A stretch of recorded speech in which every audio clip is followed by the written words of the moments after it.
obviously a great team win with some adversity, and the biggest thing for me is that they shot 15 for 26, and we still won the game from three, and that's a tough thing to overcome.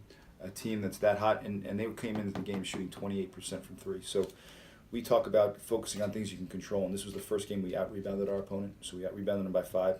We out-free-throwed them 51 to 26, which was huge, and we had less turnovers than them. So those are our big 3 discipline things, and if we do a good job with that, I feel like we have a good chance to win any game, and we did.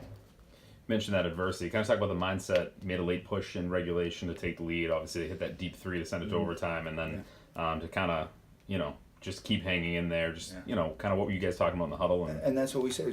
I kept saying after each, we had great looks at the end. Yogo had a great 3-point shot look in both regulation and in the first overtime. And I said, guys, we're going to win the game. We're going to win the game if we just stay focused defensively, if we still stay disciplined with what we're trying to do and handle their ball screen offense.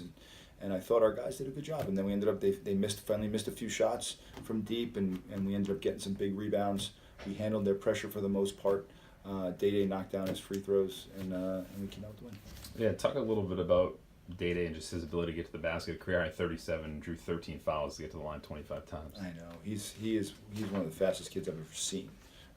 And obviously he's got such great ability, and we try and put him in situations where he can attack the basket. They were really trying to go underneath his ball screen, but I always feel like if a team tries to go underneath your ball screen, you still have, with his speed, he can still turn the corner, which he did, and was able to get to the rim. And then in transition, when you're trying to press like they did for 40 minutes, he's going to have some looks, and we would get the ball back to him, and now he was in the open court, and obviously was able to draw a ton of fouls, and certainly late he made some huge plays.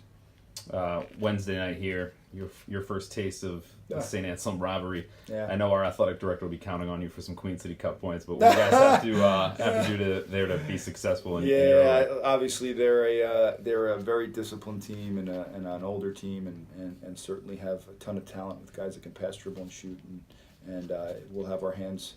It'll be a difficult test. It'll be a great test for our guys. I know our guys are looking forward to it, and we'll get them prepared, and hopefully we give them a good run. Thanks, Coach.